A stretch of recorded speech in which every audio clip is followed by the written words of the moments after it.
يهده الله فلا مضل له ومن يضلله فلا هادي له ونشهد أن لا إله إلا الله وحده لا شريك له ونشهد أن سيدنا ومولانا محمدا عبده ورسوله أما بعد فأعوذ بالله من الشيطان الرجيم بسم الله الرحمن الرحيم ولما رأى المؤمنون الأحزاب قالوا هذا ما وعدنا الله ورسوله وصدق الله ورسوله وما زادهم إلا إيمانا وتسليما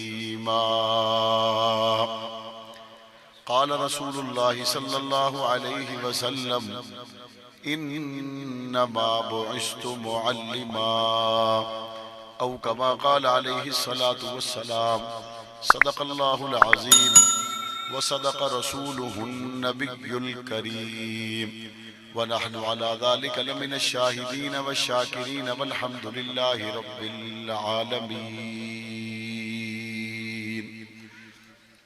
معزز و محترم حضرات علماء اکرام، بزرگان دین، نوجوانان اہل سنت،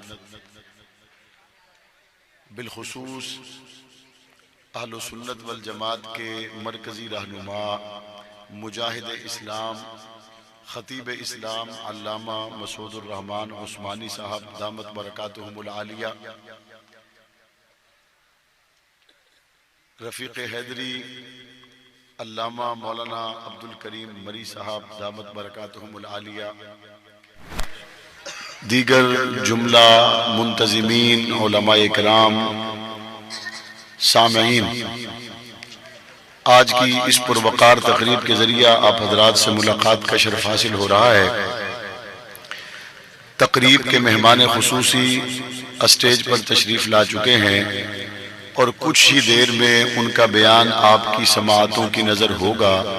آپ حضرات سے درخواست ہے اگر بیٹھنے کی جگہ ہے تو بیٹھ جائیں، اور اگر جگہ نہیں ہے تو پھر تھوڑا تھوڑا ساتھی آگے ہو جائیں تاکہ آپ کی جگہ بن جائے، اور اس سے مجھے یہ بھی پتہ چل جائے گا کہ میری آواز اور میری بات کتنے لوگوں تک پہنچ رہی ہے۔ ساتھی سے وہی رہے تو یہاں ترپالی وشائے لائن جاتے بیٹھائے ہوتے وہی رہے ترپالن تے۔ اس کا مطلب ہے کہ ساتھ ساتھ آپ کو سندھی میں ترجمہ کرنا پڑے گا، اردو میں تو بولا ہے تو نہیں پتہ چلا۔ تھوڑا سا آگے آ جائے، تھوڑا آگے آ جائے، جگہ بن جائے گی، تھوڑا آگے آ جائے۔ ماشاءاللہ ماشاءاللہ، تفسحوا فی المجالس۔ اب جگہ بن گئی ہے تو اب آپ آگے آ جائے، بیٹھ جائے۔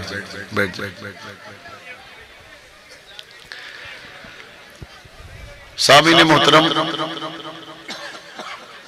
حضور نبی کریم صلی اللہ علیہ وسلم کو اللہ تعالیٰ نے انسانوں کی ہدایت کے لیے بھیجا، اور حضور علیہ السلام سے پہلے اللہ تعالیٰ نے انسانوں کی ہدایت کے لیے 1,24,000 انبیاء کو بھیجا، اور تمام انبیاء نے انسانوں کو مخاطب کیا اور اللہ کی توحید کی طرف بلایا۔ اللہ کی توحید کی طرف بلانے والے تمام انبیاء و رسل، اللہ نے انسانوں پر فضل کیا کہ ان کو اللہ نے انسانوں میں سے بھیجا۔ اگر اللہ تعالیٰ ان کو فرشتوں میں بھیج دیتے تو انسان کہتے کہ فرشتے کی ہماری طرح کی ضروریات نہیں ہے، نہ وہ کھاتا ہے، نہ پیتا ہے، نہ بیوی ہے، نہ بچے ہیں۔ ہمارے سکھانے کے لیے جس مخلوق کو بھیجا گیا اس مخلوق کا سٹیٹس اور ہے، ہمارا سٹیٹس اور ہے۔ اور اگر اللہ تعالیٰ اپنے نبیوں اور رسولوں کو جنوں میں بھیج دیتے تو جن کے پاس انسان وحشت کی وجہ سے نہ جاتا، خوف کی وجہ سے نہ جاتا۔ اللہ نے کمال مہربانی فرمائی کہ انسانوں کی ہدایت کے لیے انسانوں میں نبیوں کو بھیجا، انسانوں میں رسولوں کو بھیجا، تاکہ انسان ان کے ساتھ بآسانی بیٹھے اور اللہ کی توحید کو سنے سمجھے اور نبی کا پیغام سنے سمجھے اور اس پر عمل کرے۔ تمام انبیاء علیہم الصلاۃ والتسلیم نے دنیا میں تشریف لا کر دو کام ضرور کیے۔ نمبر ایک، جو ان کے اپنے اوپر ذمہ داری تھی اس کو نبھایا، اور نمبر دو، ہر نبی اور رسول نے آ کر آخری نبی کے آنے کی لوگوں کو خوشخبری سنائی کہ ہم نبی ہیں لیکن آخری نبی نہیں ہیں، ہمارے بعد ایک اور نبی آئے گا۔ قصہ مختصر، انبیاء علیہم الصلاۃ والتسلیم دنیا میں تشریف لاتے اور بہت سے لوگ ان کی مخالفت کرتے اور بعض لوگ ان کی بات کو قبول کرتے، اور اس طرح سے انبیاء دنیا سے چلے جاتے۔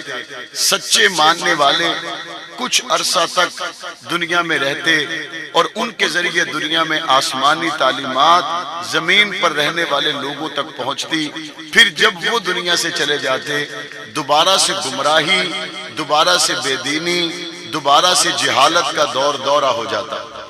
اس کی آسان مثال یوں سمجھیں کہ اگر کسی جگہ پر صفائی کرنی ہو تو صفائی کرنے کے لیے بڑی مشکل اٹھانی پڑتی ہے، صفائی کرنے کے لیے بڑا خون پسینہ خرچ کرنا پڑتا ہے، صفائی کرنے کے لیے بڑی مشینری کا استعمال کرنا پڑتا ہے۔ لیکن اگر کسی جگہ گندگی لانا ہو، خرابی پیدا کرنا ہو، اس کے لیے کسی کو محنت کرنے کی ضرورت، وہ خود بخود تھوڑی دیر چھوڑنے کے بعد آ جائے گی، وہ تھوڑی دیر چھوڑنے کے بعد خود بخود خراب ہو جائے گا۔ اسی طرح رات کے اندھیرے میں روشنی جلانے کے لیے کتنی محنت کرنی پڑتی ہے۔ پہلے کبھی بیٹری لائیں گے، میٹر سے تار لائیں گے، اس کے بعد پھر وہ تاروں کا کنیکشن کریں گے، پھر آگے وہ جناب بلب لگائیں گے۔ اب پیچھے بیٹری کا ٹھیک ہونا ضروری ہے، تاروں کا ٹھیک ہونا ضروری ہے، بلب کا ٹھیک ہونا ضروری ہے، پیچھے بجلی کا ہونا ضروری ہے۔ ساری چیزیں مکمل ہوں گی تب جا کے ایک روشنی جلے گی۔ لیکن اگر لائٹ بند ہو جائے تو اندھیرے کو لانے کے لیے کتنی محنت کرنی پڑتی ہے؟ اندھیرے کو لانے کے لیے کسی محنت کی ضرورت ہے؟ اندھیرے کو لانے کے لیے کسی محنت کی ضرورت نہیں، برائی کو لانے کے لیے کسی محنت کی ضرورت نہیں، اچھائی کرنے کے لیے محنت کی ضرورت ہے، مشقت ہوتی ہے۔ اگر قرآنی راستے سے اس بات کو عرض کروں تو قرآن کہتا ہے ان النفس لامارۃ بالسوء، نفس ہمیشہ برائی کی دعوت دیتا ہے، نفس ہمیشہ تن آسانی کی بات کرتا ہے، من چاہی دعوت دیتا ہے، آسان راستوں پر چلنے کی خواہش کا اظہار کرتا ہے۔ اور سورہ بلد کی تلاوت کریں تو اللہ تعالیٰ نے قرآن مجید میں ارشاد فرمایا کہ دین پر چلنا اسی طرح ہے جس طرح پہاڑ کو نیچے سے اوپر کی طرف چڑھنا کہ پہلا قدم اٹھانا مشکل ہے، دوسرا اس سے زیادہ مشکل، تیسرا اس سے زیادہ مشکل، چوتھا اس سے زیادہ مشکل۔ تو دین پر چلنا اسی طرح ہے جس طرح نیچے سے اوپر کی طرف جانا اور گناہ کی طرف آنا اسی طرح ہے جس طرح پانی کا اوپر سے نیچے کی طرف آنا، دین کی طرف آنا اسی طرح ہے جس طرح اندھیرے میں روشنی کے لیے محنت کرنا، جس طرح خراب چیز کی صفائی کے لیے محنت کرنا، لیکن برائی کا آنا اسی طرح ہے۔ اگر کوئی محنت کرنے والا نہ ہو، کوشش کرنے والا نہ ہو، اندھیرا خود بخود آ جاتا ہے، برائی خود بخود آ جاتی ہے۔ اللہ تعالیٰ نے انبیاء کو بھیجا وحی کے نور کے ساتھ، اللہ نے انبیاء کو بھیجا توحید کے نور کے ساتھ، اللہ نے انبیاء کو بھیجا رسالت کے نور کے ساتھ، اور ان کے نور سے، ان کی دعوت سے جن کے دل روشن ہوئے، جن کے سینے روشن ہوئے، جنہوں نے ان کی دعوت کو قبول کیا، جو ان کے ساتھ مل گئے، اللہ کی نظر میں ان لوگوں کا مقام ہے، مرتبہ ہے۔ اب ایک جگہ پر قرآن مجید کہتا ہے لَقَدْ خَلَقْنَا الْإِنسَانَ فِي أَحْسَنِ تَقْوِيمٍ، اللہ نے انسان کو سب سے بہترین پیدا کیا ہے، لیکن اگر یہ انسان سمجھ آ رہی، بلب دکان میں کتنا ہی قیمتی رکھا ہوا ہو، 1000 واٹ کا بلب دکان میں ہو، خوبصورت ڈبے میں ہو، لیکن اگر وہ روشن نہ ہو تو اس کا کوئی فائدہ ہے؟ رات کے وقت ہر کھجور کے ساتھ، ہر کھجور کے درخت کے ساتھ بہت بڑی بڑی لائٹ لگا دی جائے، لیکن پیچھے سے تار کو کاٹ دیا جائے تو روشنی تو ہو جائے گی نا، روشنی تو ہو جائے گی نا۔ اتنی بڑی لائٹ لگی ہے، اتنی بڑی ہے، لیکن چھوٹا سا بلب ہو اور پیچھے سے روشنی آ جائے، بڑے بڑے بلب بجھے ہوئے کچھ نہیں کرتے، چھوٹا سا بلال جگمگائے تو پیروں کا کھٹکا جنت میں پہنچ جاتا ہے۔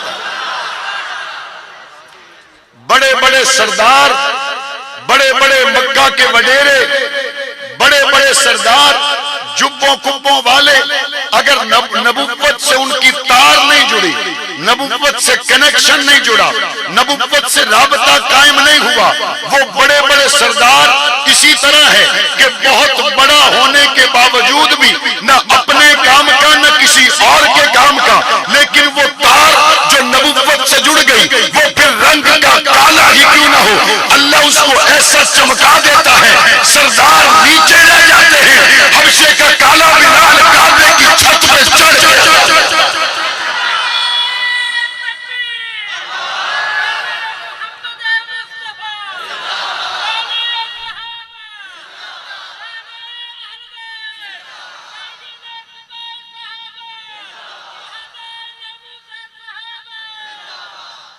انبیاء آئے، انسانوں کے لیے آئے، انسانوں کا تزکیہ کیا، انسانوں کے دلوں کی میل اتاری، اور سارے نبی سچے تھے۔ بولو، سارے نبی سچے تھے یا نہیں؟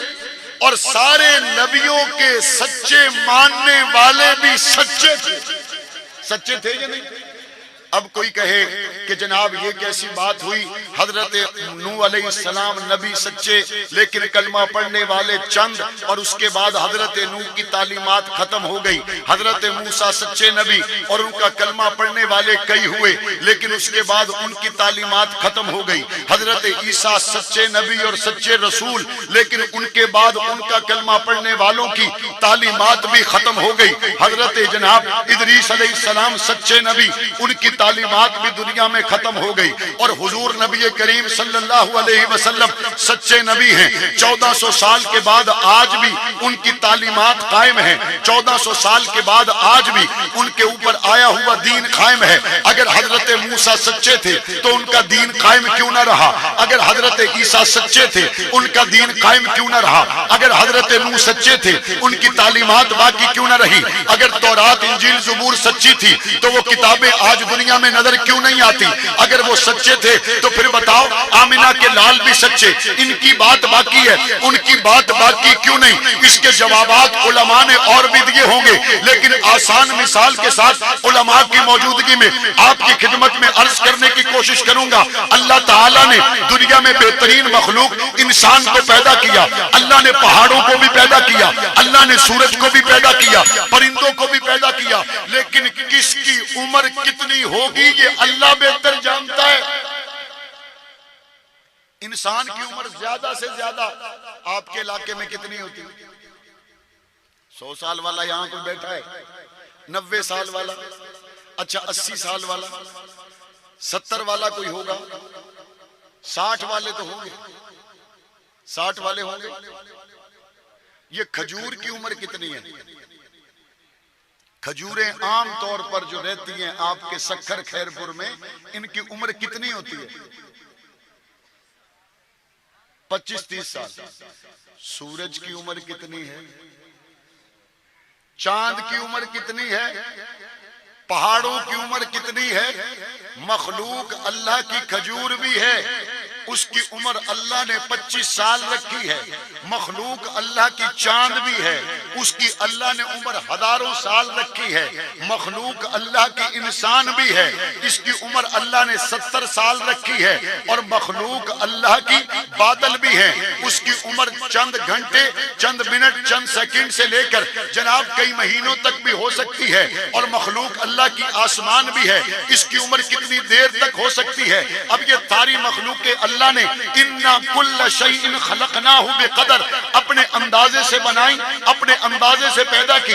اللہ بہتر جانتا ہے کہ کھجور کو 25 سال رکھنے میں کیا حکمت ہے، اللہ بہتر جانتا ہے انسان کو 70 سال رکھنے میں حکمت کیا ہے، اللہ بہتر جانتا ہے پہاڑوں کو ہزاروں سال رکھنے میں حکمت کیا ہے، اللہ بہتر جانتا ہے آسمان کو، سورج ستاروں کو اس نے لمبی عمر کیوں دی ہے۔ تو بات سمجھ میں یہ آئی۔ اور حضرت نوح بھی سچے نبی ہیں، حضرت موسیٰ بھی سچے نبی ہیں، حضرت عیسیٰ بھی سچے نبی ہیں، ادریس و یعقوب بھی سچے نبی ہیں، یوسف پیغمبر بھی سچے نبی ہیں۔ لیکن اللہ کے نزدیک حکمت تھی، جس نبی کی نبوت اور رسالت اور پیغام کو اللہ نے چند سالوں تک رکھنا تھا، اللہ نے چند سالوں تک رکھا۔ لیکن آخری نبی کی نبوت اور رسالت کو اللہ نے قیامت تک رکھنا تھا، تو اللہ نے قیامت تک رکھا۔ اب سائنسدان تحقیق کرتے ہیں، کیسے تحقیق کرتے ہیں؟ سائنسدان تحقیق کرتے ہیں خون کے ذریعے، ہڈیوں کے ذریعے، انسان کے مختلف جسم کے حصوں کے ذریعے، بالوں کے ذریعے، تھوک کے ذریعے، اور تحقیق کر کے وہ بتاتے ہیں کہ یہ انسان اس لیے جلدی مر جاتا ہے کہ یہ ایسی چیز سے بنا ہوا ہے جس میں اس سے زیادہ دیر تک باقی رہنا اس کا ممکن نہیں ہے۔ میں نے کہا اچھا پھر پہاڑوں کا بتاؤ۔ پہاڑوں کو دیکھنے کے بعد کہتے ہیں یہ جناب ایسی چیز سے بنائے ہوئے ہیں کہ ان کا زیادہ دیر تک باقی رہنا ممکن اس وجہ سے ہوا ہے۔ فیصلہ تو اللہ کا ہے، انسان کو کتنی دیر باقی رکھنا ہے، پہاڑ کو کتنی دیر باقی رکھنا ہے۔ لیکن دنیا کے سائنسدان نے انسان پر ریسرچ کر کے، پہاڑ پہ نظر ڈال کر دنیا کو یہ بتایا پہاڑ کی لمبی عمر کی وجہ یہ ہے، انسان کے چھوٹی عمر کی وجہ یہ ہے۔ میں دنیا کے پڑھے لکھے لوگوں سے کہتا ہوں، دانشوروں سے کہتا ہوں، وکیلوں ڈاکٹروں سے کہتا ہوں، وجہ تو اللہ کے ہاتھ میں ہے، کس کو کب تک کیسے اللہ نے باقی رکھنا ہے۔ لیکن ظاہری وجہ تو بتاؤ کہ محمد کریم کے باقی رہنے کی ظاہری وجہ کیا ہے؟ عرب و عجم سے لے کر حنفی و شافعی، حنبلی مالکی سے لے کر سارے متفقہ طور پر ایک ہی جواب دیں گے، محمد کریم کے دین کے باقی رہنے کی سب سے بڑی وجہ اللہ نے جن کو بنایا ان کو صحابہ کرام، حضور کے دین کو سینے میں لینے والے، یا یوں کہوں امام شافعی نے کیا فرمایا؟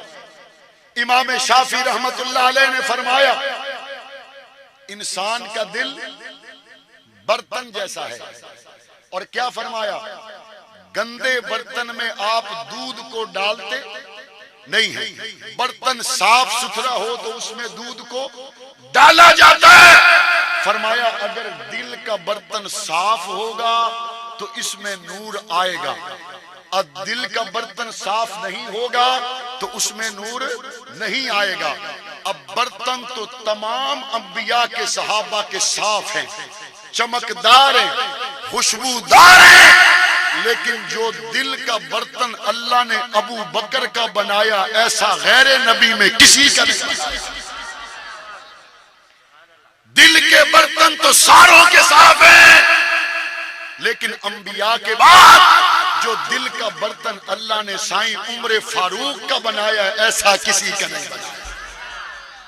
حضرت عثمان کے دل کا برتن، علی المرتضیٰ کے دل کا برتن، امیر معاویہ کے دل کا برتن جو اللہ نے بنایا ایسا کسی کا نہیں بنایا۔ ابھی جلسہ میں آنے سے پہلے علامہ مسعود الرحمن عثمانی کے ساتھ میں پہنچا حضرت عمر بن ابسا کی قبر پر، حضرت معاذ جوہنی کی قبر پر۔ جاؤ جا کے عرب کے شہزادوں سے پوچھو شکار پور سکھر میں کیوں آئے؟ ہمیں ملے مولانا صدر الدین صاحب خیر پور میں جو کھجوروں کا کام کرتے ہیں، انہوں نے بتایا مولانا صدر الدین صاحب نے کہ کھجوروں کے کام کاروبار کے سلسلے میں فلاں ملک میں بھی گیا، فلاں ملک میں بھی گیا، فلاں ملک میں بھی گیا، فلاں ملک میں بھی گیا۔ میں نے کہا سائیں کیسے جانا ہوا؟ کہتے کھجور کے کاروبار کے سلسلے میں، یہ تو میرے ذہن میں ان کی بات آ گئی تو میں نے بتا دی، اور بھی بہت سے لوگ ہوں گے جو کاروبار کے لیے پنجاب جاتے ہیں کھجور لے کر، پنجاب سے یہاں آتے ہیں مال لینے کے لیے۔ عمر بن ابسا مدینہ تو بہت دور ہے، تم شکارپور کیسے آئے تھے؟ مدینہ تو بہت دور ہے، آپ سکھر تک کیسے آئے؟ آپ روڑی تک کیسے پہنچے؟ اے اصحاب محمد آپ پشاور تک کیسے پہنچے؟ آپ افغانستان تک کیسے پہنچے؟ تو میں زبان حال سے کہتا ہوں محمد کریم کا ہر صحابی کہے گا وہ جو حضور نے ہمارے دلوں میں نور بھرا تھا، وہ جو حضور نے ہمارے دلوں میں دین اسلام بھرا تھا، اس کو لینے کے بعد پاک پیغمبر کو رب کریم نے مخاطب کر کے فرما دیا یا ایھا الرسول بلغ ما انزل الیک من ربک وان لم تفعل فما بلغت رسالتہ۔ اور پاک پیغمبر نے پھر سب کچھ جو رب سے لایا ہوا تھا وہ تمام صحابہ کو دے دیا، اور حجۃ الوداع کے موقع پر آقا دو جہاں نے فرمایا بتاؤ تم تک پہنچایا؟ صحابہ نے جواب دیا پہنچایا نہیں، پہنچانے کا حق ادا کر دیا۔ آقا نے فرمایا جنہوں نے مجھے نہیں دیکھا ان تک تم پہنچاؤ۔ تو پھر صحابہ نے پہنچایا یا نہیں پہنچایا؟ پہنچایا یا نہیں پہنچایا؟ آسانی میں پہنچانا بڑا آسان ہے، آسانی میں پہنچانا بڑا آسان۔ ہمارے بعض دفعہ تبلیغی جماعت کے دوست جاتے ہیں نا کسی جگہ پر تو کہتے ہیں ماشاءاللہ علاقے کے لوگوں نے بڑا اکرام کیا۔ کیا اکرام کیا؟ تو ایک ان کا خاص جملہ ہوتا ہے ہمیں برتن بھی نہیں کھولنے دیے۔ سمجھتے اس جملے کو؟ ہمیں برتن نہیں کھولنے دیے۔ بھئی برتن نہ کھولنے دینے کا کیا مطلب؟ برتن نہ کھولنے دینے کا مطلب یہ ہوتا ہے ہمیں چولہا جلانے نہیں دیا، کھانا پکانے نہیں دیا، ہمیشہ اپنے گھروں سے لائے، ہمیشہ اپنے گھروں سے لائے اور ہمیں کھلایا۔ اور اگر کسی جگہ مسجد سے ان کے بسترے اٹھا کے کوئی باہر پھینک دے، چولہا اٹھا کے باہر پھینک دے تو کہتے دیکھو مسافر تھے، دیکھو مسافر تھے، ان کا بستر باہر پھینک دیا، دل ہلتا نہیں ہلتا؟ مسافر تھے، ان کے ساتھ زیادتی ہوئی، ان کے ساتھ ظلم ہوا، یہ تو بیچارے اللہ اور اس کے رسول کی بات کرنے کے لیے آئے تھے، ان کا بستر کیوں اٹھا کے پھینکا؟ تو یہ بات ہے تھوڑی سی مشکل۔ اور اگر برتن ہی نہیں کھولنے دیے تو یہ تو سبحان اللہ نور علی نور ہو گیا۔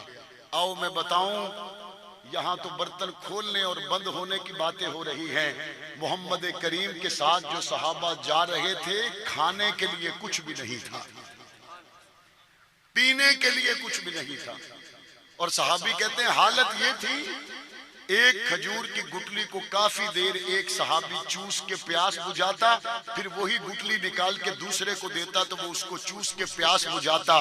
7 8 صحابہ ایک ایک گٹلی کو چوس کر، کھجور کی گٹلی کو چوس کر پیاس بجھاتے۔ کسی کے پاؤں میں جوتا نہیں ہے، کسی کے پاس تلوار نہیں ہے، کسی کے پاس ڈھال نہیں ہے، کسی کے پاؤں میں جوتا نہیں ہے، کپڑے پھٹے ہوئے ہیں اور مسکراتے ہوئے جا رہے ہیں۔ اے محمد کے صحابہ سینہ تان کر مسکراتے ہوئے کیوں جا رہے ہو؟ کہا جوتوں پر تو ہماری نظر ہی کوئی نہیں، ڈھال تیر تلوار پر تو ہماری نظر ہی کوئی نہیں، کھانے اور پینے اور سواریوں پر تو ہماری نظر ہی کوئی نہیں، ہماری نظر تو مصطفیٰ کے چہرے پر۔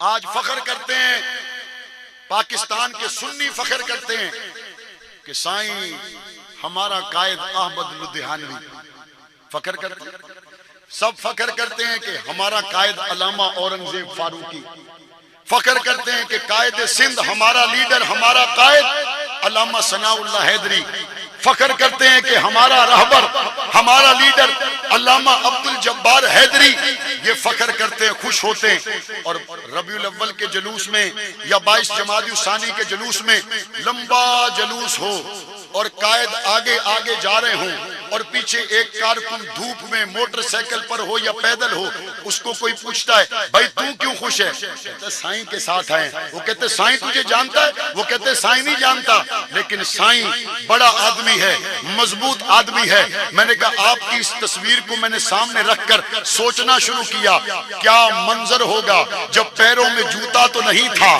جب پیٹ پہ تو پتھر تھے، لیکن محمد کا صحابی مسکرا رہا تھا کہ میں جس کی جماعت کا کارکن ہوں اس کو امام الانبیاء، امام الانبیاء محمد کبریا، محمد مصطفیٰ، جو ان کے کارکن ہیں ان کے مقدر کے کیا کہنے۔ ابھی ہم گاڑی میں بیٹھنے لگے تو سائیں علامہ عثمانی صاحب کو ایک آدمی نے روک کر کہا سائیں ایک چھوٹا سا خواب بتانا ہے آپ کو۔ تو اس کو خواب میں حضور نبی کریم صلی اللہ علیہ وسلم کی زیارت ہوئی۔ اس نے بتایا 2 منٹ میں 3 منٹ میں اس نے بتا دیا۔ جب سائیں نے بتایا کہ اس نے خواب میں حضور سائیں کو دیکھا ہے، ہم سن کے خوش ہو گئے، وہ بھی خوش تھا۔ اللہ آپ سب کو حضور کا دیدار نصیب کرے۔ یہاں بھی آمین آہستہ۔ اللہ آپ سب کو حضور کا مدینہ دکھا دے، اللہ آپ سب کو اپنا گھر بیت اللہ دکھا دے، اللہ ہم سب کو خواب میں محمد مصطفیٰ کا زیارت کروا دے، اللہ ہم سب کو بروز محشر حضور کی شفاعت نصیب کرا دے، ابو بکر عمر کے قدموں میں جگہ عطا کر دے۔ یہ نصیب کی بات ہے۔ آمین آمین کہہ رہے۔ ہر رات سوتے ہیں کاش یہ رات وہ رات ہو کہ صبح اٹھیں تو حضور کی جھلک مل جائے۔ تو یہ سکھر میں جس کو حضور کی جھلک ملے یہ تو نصیب والا، اور جو گود میں سلا کے مصطفیٰ کو دیکھے وہ، جس کو جھلک نظر آ جائے یہ تو ہو گیا نصیب والا۔ اور جس صدیقہ بنت صدیق نے گود میں پیغمبر کا دیدار کیا، وہ جو مدینے سے آئے لوگ اس کے گھر اس کو ملنے جائیں کہ سائیں حج مبارک، عمرہ مبارک، مدینے سے آئے ہو، آپ اس کے گھر میں جائیں جو مدینے سے آئے، اور نبوت جس کے گھر میں 1400 سال سے آرام کر رہی ہو۔ حضور کے صحابہ کا شان بلند ہے، حضور کے صحابہ کے پاس وہ آنکھ ہے، وہ آنکھ ہے جس نے جاگتے ہوئے محمد کریم کو دیکھا، اور حضور کے صحابہ کے پاس وہ زبان ہے۔ یہاں پہ جاتے ہیں نا تو کہتے ہیں میں نے سائیں آپ سے علیحدہ بات کرنی، علیحدہ بات کرنی۔ اب بات آپ کی کان میرے، بات آپ کی کان مری صاحب کے، کان عثمانی صاحب کے۔ صحابہ کے پاس وہ زبان ہے جو ہلے اور اس سے الفاظ نکلے تو وہ الفاظ کسی استاد پیر کے کانوں تک نہیں، محمد مصطفیٰ کی سماعتوں تک پہنچے۔ اور صحابہ کے پاس وہ کان ہے کہ حضور جب بولے سبحان اللہ۔ آپ نے قاری عبد الباسط کی تلاوت سنی؟ کس نے سنی؟ مصر کے قاریوں کی تلاوتیں سنی ہے نا موبائل میں۔ قاری عبد الرحمن سدیس کی تلاوت سنتے کہتے سبحان اللہ، ایمان تازہ ہو گیا۔ آپ کا ایمان تازہ ہوتا ہے، میرے اس جملے کو ضائع نہ کرنا، آپ کا ایمان تازہ ہوتا ہے قرآن سن کر۔ صحابہ تنہا امت میں وہ ہیں جنہوں نے قرآن کی زبان سے قرآن کو سنا ہے۔ قرآن کی زبان سے قرآن کو صرف ایک جماعت نے سنا ہے، اور وہ جماعت کون سی ہے؟ قرآن کو قرآن کی زبان سے صرف ایک جماعت نے سنا ہے، اور وہ جماعت صحابہ ہے۔ حضور علیہ السلام کے یہ ساتھیوں کو اللہ نے ذریعہ بنا دیا حضور کے دین کو باقی رکھنے کا۔ آج 1400 سال گزر گئے، حضور کا دین باقی، حضور کا قرآن باقی، حضور کا فرمان باقی، حضور نے جو لائی نماز وہ باقی، حضور نے جو دیا روزہ وہ باقی، حضور نے جو حج عمرہ کیا وہ باقی، جو جہاد دیا وہ باقی، حضور کی 23 سالہ نبوت کی تعلیمات من و ان باقی۔ اور یہاں پر علاقے پہ احسان کرنے والا وڈیرا MPA کہتا ہے میں نے آپ کے لیے یونیورسٹی بنوائی، سکول بنوایا، آپ کے لیے سڑکیں بنوائی، آپ کے لیے بجلی لے کے آیا۔ لوگ کہتے جناب ابھی تو بہت سا کام ہونا باقی ہے، کہتے جناب کوشش جاری ہے، کوشش جاری ہے۔ پاکستان کو بنے ہوئے ہوئے 70 سال ہو گئے، پیپلز پارٹی کے پاس حکومت آئی، سندھ میں ابھی بھی کام ہونا باقی ہے۔ نواز شریف کے پاس کتنی مرتبہ حکومت آئی، 70 سالوں میں 2 جماعتوں کے پاس حکومتیں رہی، فوجیوں کے پاس حکومتیں رہی، ابھی بھی کتنا کام ہونا باقی ہے۔ لیکن محمد کریم کے صحابہ پر قربان جائیے، جنہوں نے 70 سال نہیں، مصطفیٰ کے دربار میں چند دن، چند مہینے، چند سال گزارے، اور حضور کا صحابی جہاں جہاں پہنچا اس نے آدھا دین نہیں سارا دین پہنچایا۔ کوئی ایک جگہ بتاؤ کہ مسلمان ادھورے دین پر عمل کر رہے ہو، پورے دین پہ عمل کر رہے ہیں کہ نہیں کر رہے؟ ہم کل گئے دادو تو وہاں سے گزرے سیون شریف سے، تو انہوں نے کہا آدھا روڈ بن گیا ہے، آدھا ٹوٹا ہوا ہے۔ تو یہ سیون والے بزرگ تو پاکستان بننے کے بعد آئے تھے نا یہاں، پاکستان بن گیا تھا تو پھر حضرت عثمان مربندی وہاں فوت ہوئے، یہ پہلے سے تھے، پہلے سے تھے۔ پاکستان بنے کو 70 سال ہو گئے، ابھی تک وہ راستہ جو حضرت عثمان مربندی کے دربار کی طرف جاتا ہے وہ ابھی تک مکمل نہیں ہوا۔ صحابہ نے جو اسلام کا راستہ حضور سے لے کر دیا تھا وہ مکمل 1400 سال پہلے سے ہوا یا نہیں ہوا؟ ادھورا کچھ نہیں ہے، پورا سب کچھ ہے۔ اور پورا دین لینے والے کون ہیں؟ لے کر آگے دینے والے کون ہیں؟ پورا دین حضور سے دل میں محفوظ کرنے والے کون ہیں اور محفوظ کر کے آگے دینے والے کون ہیں؟ آج جو صحابہ کی ناموس کی بات کرتا ہے در حقیقت وہ پورے دین کی بات کرتا ہے، کیونکہ صحابہ کے علاوہ کسی اور جگہ سے قرآن ملا، صحابہ کے علاوہ کسی اور جگہ سے نبوت ملی، صحابہ کے علاوہ کسی اور جگہ سے نماز روزہ ملا، صحابہ کے علاوہ کسی اور جگہ سے حج عمرہ ملا۔ سب کچھ جس میں بند ہے وہ کون ہے؟ سب کچھ جن میں محفوظ ہے وہ کون ہے؟ علامہ علی شیر حیدری شہید رحمت اللہ علیہ مشہور زمانہ مثال دے کے فرمایا کرتے تھے، جب بیٹی کی باپ رخصتی کرتا ہے تو اپنی بیٹی کے لیے ایک بڑے صندوق میں اس کی ضرورت کی ساری چیزوں کو ڈال دیتا ہے، اور بیٹی کو کیا کہتا ہے؟ بیٹی اگر کبھی کپڑوں کی ضرورت پڑے تو کہاں ہے؟ صندوق میں۔ صندوق سندھی میں کیا کہتے ہیں اس کو؟ پیٹی۔ سارے اگر کپڑوں کی ضرورت پڑے تو بیٹی کو کیا کہتا ہے؟ کہاں ملیں گے؟ پیٹی میں۔ کپڑوں کی ضرورت پڑے تو کہاں؟ پیٹی میں۔ جوتوں کی ضرورت پڑے تو کہاں؟ اچھا، کسی گھریلو چیز کے استعمال کی ضرورت پڑے تو کہاں؟ اور باپ کہتا ہے میری ساری زندگی کی خون پسینے کی کمائی کہاں؟ اب ایک چور ہے، وہ کہتا ہے میں نے اس پیٹی کے اندر سے بستر نکالنے ہیں، وہ چور ہے کہ نہیں؟ ایک کہتا ہے کہ اس پیٹی کے اندر سے میں نے سونے کا سیٹ نکالنا ہے، یہ چور ہے کہ نہیں؟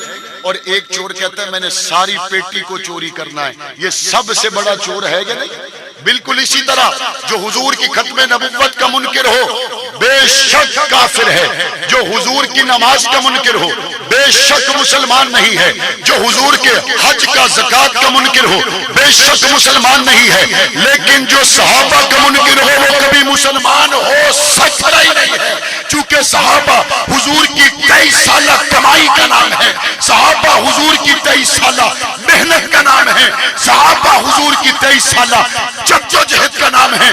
جو صحابہ کا حبدار ہے وہ سارے دین کا پہرے دار ہے، اور جو صحابہ کا نہیں ہے وہ کسی کا بھی ہمارے محسن کون ہے؟ ہمارے پیر کون ہے؟ ہمارے مرشد کون ہے؟ اول مسلمان کون ہے؟ ہمارے پیر کون ہے؟ ہمارے امام کون ہے؟ اور ہمارا ایمان کون ہے؟ قائم رہو گے، ڈٹے رہو گے، اپنے گھروں میں حکایات صحابہ کی تعلیم کرو گے، اپنے گھروں میں قرآن مجید کے حلقے لگاؤ گے، اپنے علاقے کے علماء سے اور جماعت کے ذمہ داران سے رابطے میں رہو گے۔ ہم نے پاکستان میں آئینی قانونی جدوجہد کے ذریعے یہ کوشش کی ہے کہ صحابہ کے گستاخ کے خلاف پاکستان میں سزائے موت کا قانون بنے، اہل بیت کے گستاخ کے خلاف پاکستان میں سزائے موت کا قانون بنے۔ اسمبلی کے اندر تو کوشش ہو رہی ہے، لیکن بعض دفعہ اسمبلی کے باہر اگر لوگ اکٹھے ہو کر پرامن انداز میں آ جائیں تو اندر والے کی بات زیادہ حکومت وزنی سمجھتی ہے۔ اگر سندھ سے 10 لاکھ لوگوں کو صحابہ کی ناموس کے قانون کے لیے اسلام آباد اسمبلی کے باہر بلایا گیا تو ان میں آپ بھی تیار رہیں گے؟ بھئی سوچ کے بتائیں، تیار رہیں گے؟ اسلام آباد آنا پڑا تو آئیں گے، کراچی بلایا گیا تو آئیں گے، ہر جگہ ہر وقت تیار رہیں گے۔ اللہ ہم سب کا حامی و ناصر